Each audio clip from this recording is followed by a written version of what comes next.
Hello friends, today we are going to discuss our first chapter of computer memory unit. जैसे कि मैंने पहले syllabus वाली video में आपको डिस्कस कर दिया था कि हमारे कौन से चैप्टर्स हैं, तो आज हम फर्स्ट चैप्टर करेंगे मेमोरी यूनिट। ठीक है,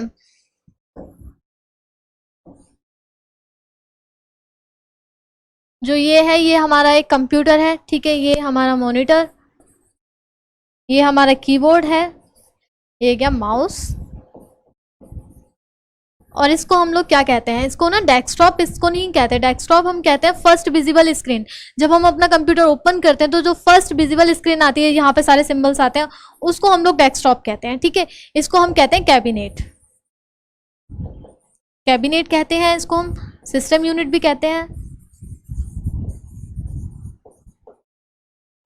और इसको जो अमेरिकन्स हैं वो इसको टावर भी कहते हैं। ठीक है, तो आप याद रखेंगे कि हम इसको सीपीयू वगैरह नहीं बोलते। और डेस्कटॉप क्या होती है, हमारी फर्स्ट विजिबल स्क्रीन होती है, और इसको हम कैबिनेट कहते हैं, सिस्टम यूनिट कहते हैं, और जो अमेरिकन्स हैं वो टावर कहते हैं। हम लोग भी कभी कभी टावर इसको बोलते हैं। ठीक है, जो हमारा फर्स्ट जो पर्सनल कंप्यूटर था वो आपका दिया गया था 1975 में ओलिवेथ के द्वारा। जो वर्ड आप पर्सनल कंप्यूटर पीसी,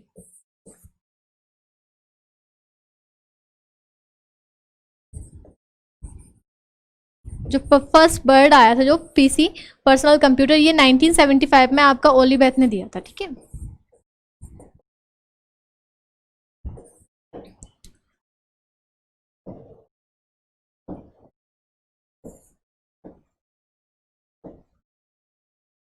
ठीक है, तो जो पीसी वर्ड है वो आप याद रखेंगे 1975 में ओलिवेथ ने दिया था। इसके बाद क्या होता है, जो कैबिनेट होता है हमारा, जैसे कि मैं द सिस्टम बनाती हूँ,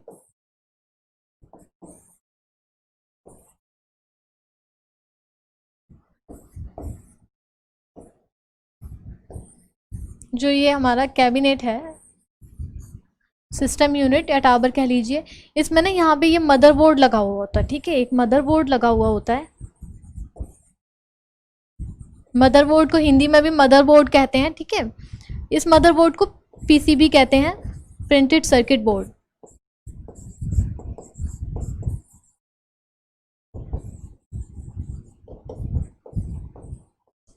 तो आप याद रखिएगा कि जो मदरबोर्ड है उसका दूसरा नाम भी होता है प्रिंटेड सर्किट बोर्ड। कभी कभी आपसे फुल फॉर्म पूछी जाती है, कई बार पूछी भी गई है। पीसीबी क्या, तो आप याद रखना प्रिंटेड सर्किट बोर्ड। ठीक है, इसमें ये होता है ग्रीन कलर का होता है। ये किस मदरबोर्ड है, ये किस कलर का लगा हुआ होता है, ग्रीन कलर का। इसके अंदर एक ब्लैक कलर की आईसी लगी होती है। इसके अंदर ब्लैक कलर की आईसी लगी होती है। एक सेकेंड,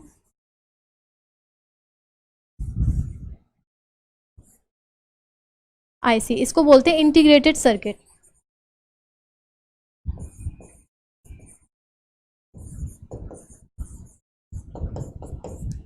जो आपकी आईसी है ये किसके द्वारा बनाई गई थी, जेएस किल्बी के द्वारा।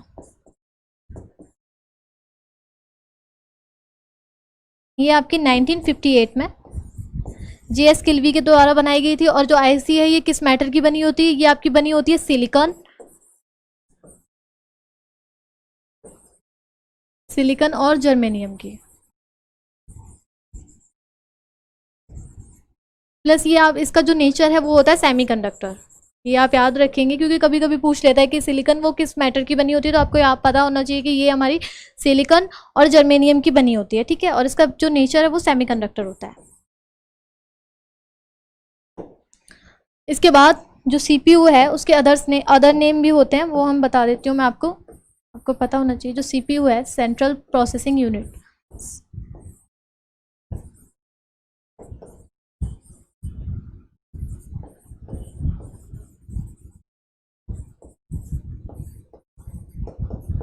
इसके आपके अदर नेम होते हैं। सबसे पहले तो इसको हम कंप्यूटर का ब्रेन कहते हैं। ठीक है, ब्रेन ऑफ द कंप्यूटर क्या होता है, वो हमारा सीपीयू होता है। इसको प्रोसेसर भी कहते हैं।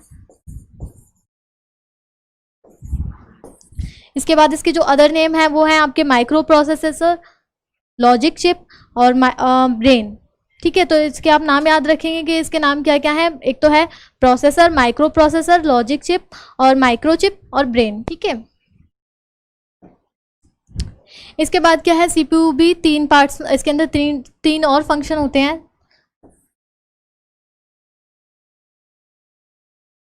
ठीक है, इसको इधर कर लेते हैं। ALU, CU MU, ठीक है। जो ALU है ये आपका स्टैंड किसके लिए करता है, ALU का होता है, ALU stand for arithmetic logic unit.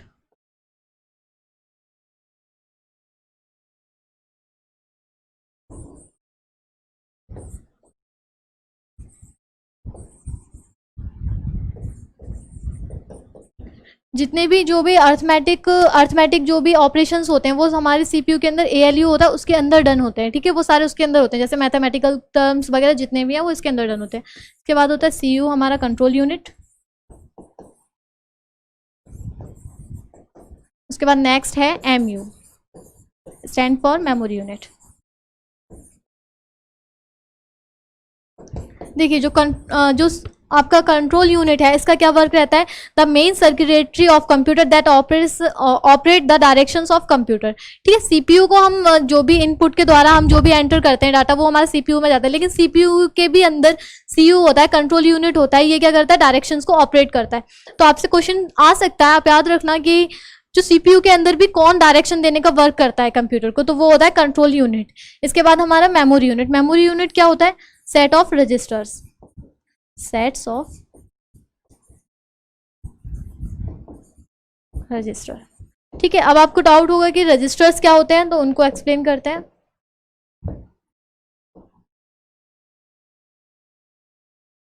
MU,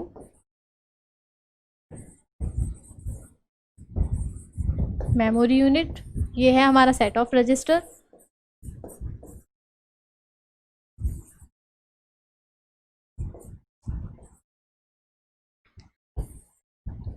जो रजिस्टर है ये होता है कॉम्बिनेशन ऑफ फ्लिप फ्लॉप।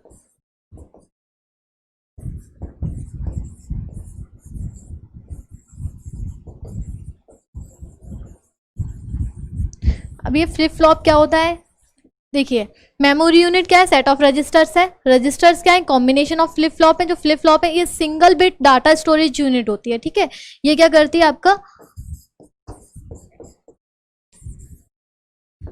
ये सिंगल बिट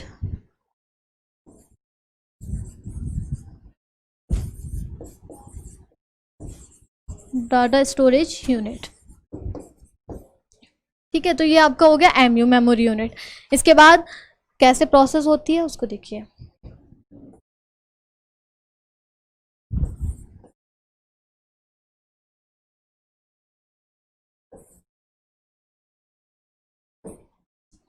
हम इनपुट कोई भी डाटा है वो हम इनपुट के थ्रू एंटर करते हैं, ठीक है। वो हमारा सीपीयू में जाता है, यहाँ प्रोसेस होती है, वो डाटा प्रोसेस होगा, उसके बाद वो हमारा आउटपुट मिल जाता है हमें। जैसे कि इनपुट डिवाइस है कीबोर्ड, कीबोर्ड के थ्रू हम एंटर करते हैं डाटा और वो सीपीयू में जाके प्रोसेस होता है, उसके बाद हमें आउटपुट मिल जाता है, ठीक है। तो कंप्यूटर, जो कंप्यूटर्स हैं आपके,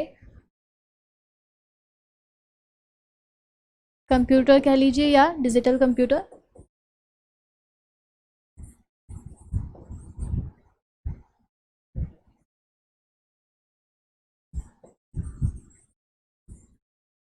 ठीक है, ये एक ही लैंग्वेज समझते हैं, ये मशीन लैंग्वेज समझते हैं। जो कि मशीन लैंग्वेज है वो किस में वर्क करती है, बाइनरी लैंग्वेज में, ठीक है।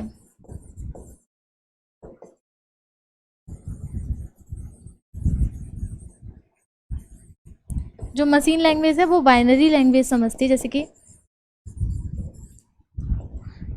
बाइनरी डिजिट, जो बाइनरी डिजिट्स हैं वो आपकी होती हैं 0+1, ठीक है। इसको मशीन लैंग्वेज को और भी कहते हैं, और भी अदर्स नेम होते हैं, जैसे कि ऑब्जेक्ट कोड, बाइनरी कोड। तो आप याद रखना कि जो मशीन कंप्यूटर है वो एक ही लैंग्वेज समझता है, मशीन लैंग्वेज, जो कि बाइनरी लैंग्वेज है। बाइनरी कोड होते हैं 0 और 1। कोई भी डाटा एंटर करते हैं वो आपको हमेशा कंप्यूटर के अंदर वो इस फॉर्म में होगा। जैसे कि आपका यहाँ से एक क्वेश्चन भी आता है कि आपको डेसिमल टू बाइनरी कन्वर्ट करने के लिए देगा, जैसे कि क्वेश्चन देख लेते हैं। 65,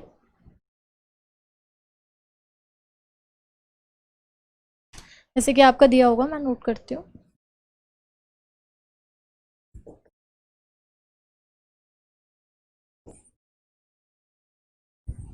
डेसिमल टू बाइनरी कन्वर्ट करना है, ठीक है। डेसिमल से इसको बाइनरी में कन्वर्ट करना है, जैसे कि क्वेश्चन है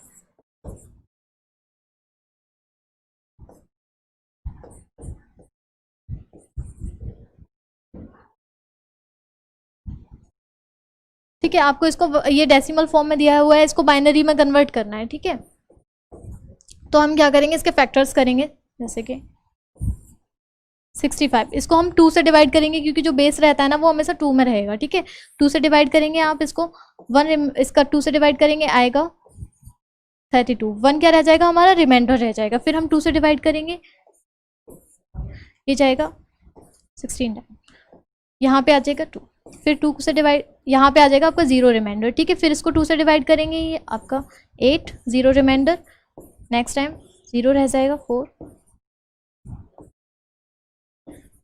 यहाँ पे भी आपका 0 रह जाएगा, यहाँ 0 रह जाएगा, यहाँ आ जाएगा 1।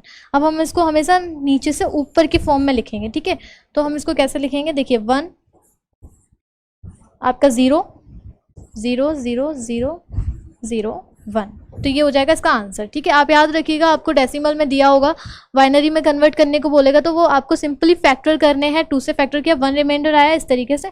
और हमेशा नीचे से ऊपर की साइड लिखेंगे, ऐसा नहीं है कि ऊपर से नीचे की साइड लिखना है, ये गलत हो जाएगा। ठीक है, आपको हमेशा नीचे से ऊपर की साइड लिखना है। ऐसे आपके और भी क्वेश्चन आएंगे, जैसे कि आपको बाइनरी में दिया होगा। क्वेश्चन ले लेती हूँ मैं,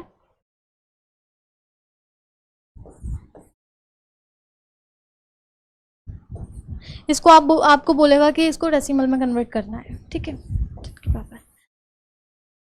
ये भी आपका क्वेश्चन आ जाएगा। तो इसको हम क्या करेंगे, सिंपली इसको ना हम पार्ट्स में डिवाइड कर लेंगे। जैसे कि आपको याद रखना है, एक ट्रिक है कि अगर आपका जो ये क्वेश्चन मार्क वाला है, जो 10 का जो बेस है, ये आपको अगर किधर दिया हो, लेफ्ट में दिया हो, इधर की साइड दिया हो। ठीक है, अगर लेफ्ट में दिया हो तो आपको डिवाइड करके तोड़ना है इसको, मतलब। और अगर आपका ये अभी जैसे राइट में दिया है, राइट में दिया तो आपको हमेशा मल्टीप्लाई में फैक्टर करके इसको तोड़ना है। ठीक है, तो हम क्या करेंगे, इसको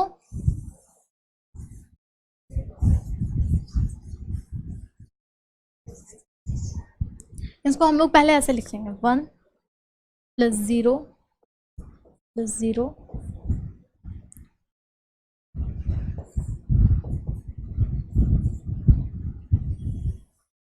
तो हम इसको ना ऐसे करके लिख लेंगे, 1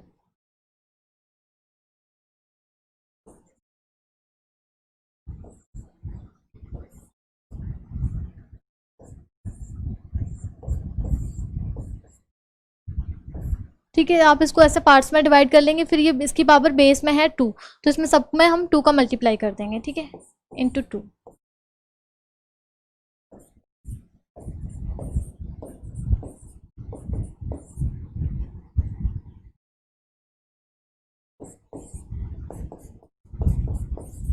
अब क्या करना है आपको, 2 की ना पावर सबसे इधर की साइड, उधर से आप 2 पे पावर चढ़ाते हुए आएंगे। जैसे कि इस पे हो जाएगी 0 1 2 3 4 5 6। ठीक है, अब आप इसको सॉल्व कर देंगे तो आपको पता है ये 2 की पावर 6, ये कितना हो जाएगा आपका, और ये तो आपका 1 रह जाएगा। ठीक है, बाकी का इसको आप 2 की पावर, ये आ जाएगा 64, इसका 0 × 0 × 0 0 0 हो जाएगा। यहाँ पे क्या है आपका 0, 2 की पावर 0, उसका क्या हो जाता है 1 हो जाता है। तो हम इसका आंसर आ जाएगा +1, तो आंसर कितना होगा 65। तो ये हो जाएगा आपका 100।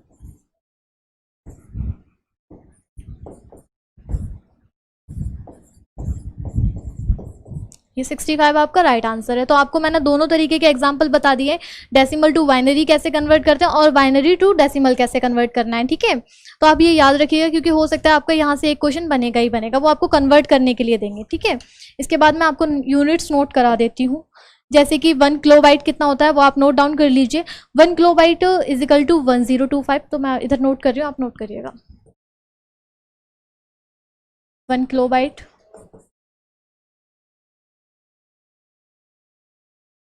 1 मेगाबाइट, उसके बाद है 1 गीगाबाइट, 1 टेराबाइट। ठीक है, और भी यूनिट्स हैं, आप नोट डाउन करिए। 1 पीटाबाइट, उसके बाद है 1 एक्साबाइट। तो इन 1 किलोबाइट में कितना होता है 1024 मेगाबाइट होता है। 1 किलोबाइट में कितना होता है 1024 बाइट होता है। 1 मेगाबाइट में क्या होगा 1024 किलोबाइट होता है। 1 गीगाबाइट में 1024 मेगाबाइट, 1 टेराबाइट में 1024 गीगाबाइट एंड पीटाबाइट 1024 टेराबाइट होता है इसके अंदर, और एक्सा में 1024 पीटाबाइट। ठीक है, तो आपको ये यूनिट्स याद होनी चाहिए कि 1 किलोबाइट में कितने बाइट हो रहे हैं, क्योंकि वो आपको सीधा क्वेश्चन देंगे कि 1 मेगाबाइट में कितने बाइट होंगे। ठीक है, तो इस टाइप के आपके क्वेश्चंस आएंगे। कन्वर्जन ऑफ यूनिट्स आएगा, तो आपको कोई बड़ी बात नहीं है, आप यूनिट्स को याद रख सकते हैं। ठीक है, इन सबको याद कर लेना। इसके बाद जो हमारा कंप्यूटर है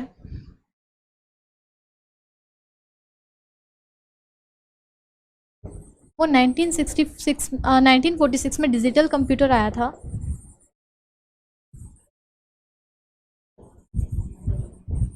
देखिए, आपके कंप्यूटर तो बहुत पहले से चल रहे थे, 16 सेंचुरी से ही चल रहे थे। जैसे कि एक स्केल हुआ करता था, उसको भी कंप्यूट करने में यूज़ किया गया था। ठीक है, अब ये नहीं है कि देखो मैकेनिकल कंप्यूटर कब आए, इलेक्ट्रोमैकेनिकल कंप्यूटर कब आए, डिजिटल कंप्यूटर कब आए। वैसे तो कंप्यूटर, जैसे कि मैंने पहले बताया था कि कंप्यूटर क्या होती है, एनीथिंग जो भी हमारा कंप्यूट करती है कुछ भी, वो कंप्यूटर होता है। ठीक है, जैसे कि मोबाइल, कैलकुलेटर, ये सब कंप्यूटर में आते हैं। अब ये स्पेसिफाई हो गए, मतलब कि कंप्यूटर बढ़ गए। जैसे कि डिजिटल कंप्यूटर 4 टाइप के होते हैं। ये 4 टाइप के आपके कौन कौन से कंप्यूटर होते हैं, नोट कर लीजिए। Super computer,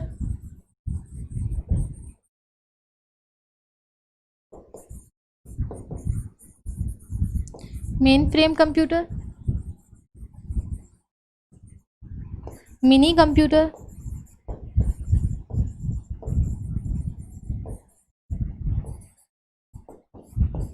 micro computer. ठीक है, मिनी, माइक्रो और माइक्रो कंप्यूटर के एग्जांपल हमारी डेली लाइफ से हैं। जैसे कि एग्जांपल हैं फ़ोन, ठीक है, लैपटॉप, टैबलेट। ये हमारे डेली लाइफ के कंप्यूटर, जो माइक्रो कंप्यूटर है, ये हम डेली लाइफ में यूज़ करते हैं। ठीक है, ये 4 टाइप के डिजिटल कंप्यूटर होते हैं, आप याद रखिएगा। Super computer, main frame computer, mini computer, micro computer. जो सुपर कंप्यूटर, ये अभी इंडिया का सुपर कंप्यूटर कौन सा है? ठीक है,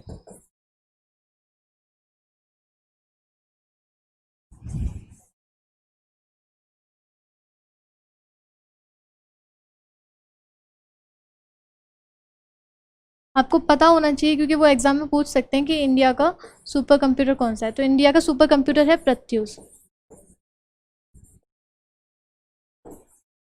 जो इंडिया का सुपर कंप्यूटर है वो है प्रत्यूष। ऐसे अलग अलग कंट्रीज के सबके, और इसकी स्पीड क्या होती है, 6.8 फ्लॉप्स।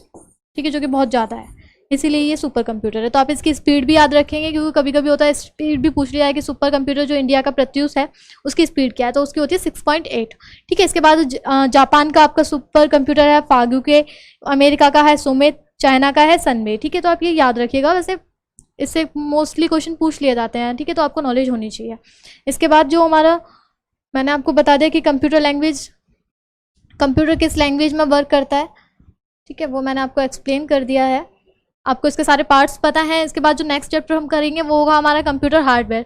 कंप्यूटर हार्डवेयर में हम इनपुट डिवाइसेस क्या हैं, कौन से हैं, आउटपुट डिवाइसेस क्या हैं, वो सब पढ़ेंगे। क्योंकि आपका एक इनपुट डिवाइस से एक क्वेश्चन बनता ही बनता है। आपको लिस्ट दे दी जाएगी कि इसमें से बताइए कौन सा इनपुट डिवाइस है या कौन सा नहीं है। ठीक है, और आउटपुट डिवाइसेस भी आपको पता होने चाहिए, क्योंकि आउटपुट डिवाइस में आपके एक आता है प्रिंटर आता है। ठीक है, मोस्टली प्रिंटर से क्वेश्चन आता है, वो आपको बहुत इंपॉर्टेंट टॉपिक है। तो जब हम उसको करेंगे तो बड़े ध्यान से करेंगे। ठीक है, इसके बाद मैंने आपका सारा इसमें कवर कर दिया है। इसके बाद अब हम इसके क्वेश्चंस देख लेते हैं जो इससे रिलेटेड हैं। ठीक है, मेरे जब हम चैप्टर करेंगे, जैसा मैंने आपको सिलेबस वाली वीडियो में डिस्कस किया था कि हम एक चैप्टर डिस्कस करेंगे, उसके बाद हमारे 15 क्वेश्चंस होंगे जो कि मैं डिस्कस करवाऊंगी। उसके बाद आपको, क्योंकि प्रैक्टिस मेक्स परफेक्ट, तो प्रैक्टिस करने के लिए मैं, हमारा जो डिस्क्रिप्शन है यूट्यूब का, इसमें आप देख लीजिएगा, PDF में क्वेश्चन आंसर आपको अपलोड कर दिए जाएंगे, तो वहाँ से आप प्रैक्टिस के लिए सॉल्व कर सकते हैं। ठीक है, तो फर्स्ट क्वेश्चन है, Charles Babbage developed a machine call. Charles Babbage ने एक मशीन डेवलप करी थी, तो उसका नाम क्या था? ठीक है, तो वो है हमारा डिफरेंस इंजन। ठीक है, इसके बाद next question, in which year was the first computer mouse introduce to the market. तो यहाँ पे क्या पूछ रहा है कि फर्स्ट जो कंप्यूटर माउस था वो कब इंट्रोड्यूस करा गया था? वो था हमारा 1968 में इंट्रोड्यूस किया गया। विच of the following IT company has the slogan think. देखिए सभी जो भी IT कंपनीज हैं सबके अपने अपने स्लोगन होते हैं, तो थिंक जो है वो किस कंपनी का स्लोगन है, ये है आपका IBM का। इसके बाद नेक्स्ट क्वेश्चन है which of the following device was used in the first generation of computer. जो फर्स्ट जनरेशन ऑफ कंप्यूटर का था उसमें कौन सा इनमें से डिवाइस यूज किया गया था। देखिए मैग्नेटिक टेप, ये आपसे पूछ रहे हैं, मैग्नेटिक टेप किया गया था, माइक्रो प्रोसेसर या वैक्यूम ट्यूब। ठीक है, तो माइक्रो प्रोसेसर हमें पता है CPU को कहते हैं, प्रोसेसर भी हमें पता है वो भी CPU को कहते हैं। तो इसमें जो फर्स्ट जनरेशन के जो कंप्यूटर थे, एक सेकेंड,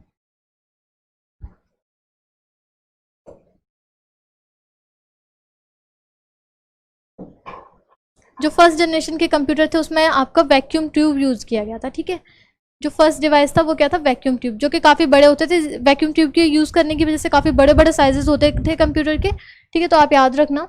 इसके बाद नेक्स्ट क्वेश्चन है which of the following is not there in a motherboard.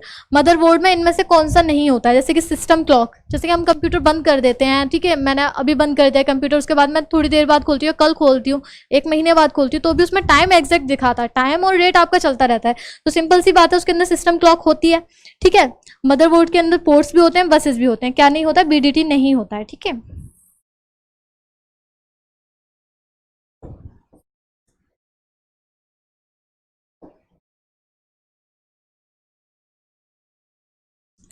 इसके बाद है a computer port is use for which of the following. जो कंप्यूटर का पोर्ट है वो किसके लिए यूज होता है, तो सिंपल सी बात है, एक कंप्यूटर को दूसरे कंप्यूटर से ऐड करने के लिए, तो to communicate with other computer peripherals. ठीक है, तो इसका ये वाला आंसर सही होगा।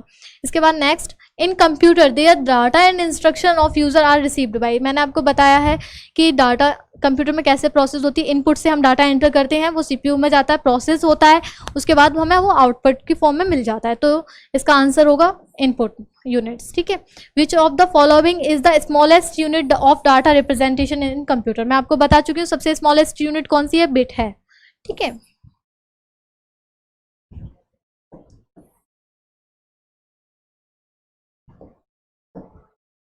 इसके बाद fastest memory accessible by the CPU। जो CPU के द्वारा सबसे ज़्यादा तेज मेमोरी कौन सी है। ठीक है, रैम है, रोम है, कैसे है या फ्लैश है। तो इसका आंसर होगा कैसे। कैसे आपकी फास्टेस्ट मेमोरी है जो CPU में वर्क करती है। इसके बाद सेकंड, BCD मीन्स। BCD किसके लिए स्टैंड करता है, ये होता है बाइनरी कोडेड डेसिमल। ठीक है, इसका आंसर ये होगा। ठीक है, आपका जो BCD है ये stand for binary coded decimal. इसके बाद नेक्स्ट है आपका data information is stored in computer as. जो डाटा है इन्फॉर्मेशन के तौर पे वो कंप्यूटर में किस फॉर्म में सेव होता है, तो हम सभी को पता है फाइल्स की फॉर्म में सेव होता है। ठीक है, इसके बाद नेक्स्ट क्वेश्चन है resolution is measured in. Resolution आपका किस में मेजर करा जाता है, वो पिक्सल में किया जाता है। पिक्सल इसका ए वाला राइट ऑप्शन है। उसके बाद next question, which of the following is odd one out. ये आपको 4 ऑप्शन दिए हुए हैं, इनमें से कौन सा आउट है, ऑड है इनमें से। ठीक है, उसको बताना है। Control unit, ALU, arithmetic logic unit, register या प्रिंटर। तो हम सबको पता है ये सारे एक दूसरे से लिंक हैं। कंट्रोल यूनिट, ALU, रजिस्टर्स मैंने बताया था। MU क्या होता है, मेमोरी यूनिट, वो क्या होती है, सेट ऑफ रजिस्टर्स होती है। ठीक है, तो यहाँ पे क्या कौन सा वाला ऑड है, प्रिंटर। तो प्रिंटर इसका ऑप्शन D सही होगा। ठीक है, इसके बाद नेक्स्ट क्वेश्चन है एरोकॉन इज रिलेटेड टू। एरोकॉन किससे रिलेटेड होता है। ठीक है, वो रिलेटेड होता है आपका साउंड और ऑडियो से। तो इसका ऑप्शन B है। इसके बाद नेक्स्ट क्वेश्चन है हमारा computer keeps rebooting itself likely means. जब कंप्यूटर अपने आप से रिबोट होने लगता है तो उसका क्या मतलब होता है। ऑप्शंस हैं, it does not have enough memory, कि उसमें ज़्यादा मेमोरी नहीं है। देयर इज़ नो प्रिंटर, की प्रिंटर नहीं है, इस वजह से ऐसा रिबूट हो रहा है बार बार। या there is no keyboard, it has a virus. तो हम सबको पता है अगर कंप्यूटर रिबूट करने लगे अपने आप से तो उसका मतलब है इट इज़ अ वायरस। तो इसका आंसर होगा C। ठीक है, तो इन सारे क्वेश्चंस को आप प्रैक्टिस करना, और ऐसे क्वेश्चंस और भी मिलेंगे आपको PDF की फॉर्म में, उनको सॉल्व करेंगे, उतना अच्छा आपका होगा। ठीक है, तो मेमोरी यूनिट हमारा चैप्टर यहीं खत्म होता है। अगर इसमें से कुछ भी ऐसा हो जो आपको पूछना हो या इस वाले चैप्टर में मैंने कवर नहीं किया हो, तो लास्ट में मिसलेनियस वाले चैप्टर, मिसलेनियस एक वीडियो आएगी, उसमें आपका कवर कर दिया जाएगा। आप नीचे कमेंट करके बता दीजिएगा। ठीक है, आपको सॉल्यूशन मिल जाएगा उसका। ये आपको पता ही है, इसको आप कैबिनेट और स्टोरेज यूनिट और अमेरिकन जो कि इसको टावर बोलते हैं वो बोलते हैं। और डेस्कटॉप क्या होती है, हम लोग बचपन से कि डेस्कटॉप पे वर्क कर रहे हैं। डेस्कटॉप क्या होती है, जो फर्स्ट विजिबल स्क्रीन होती है ना, उसको डेस्कटॉप कहते हैं। तो आज के इस वाले वीडियो में हम इतना ही करेंगे। आगे नेक्स्ट चैप्टर जो मैं करवाऊंगी वो आपका होगा हार्डवेयर। हार्डवेयर में हम इनपुट आउटपुट ये सब पढ़ेंगे। Thank you.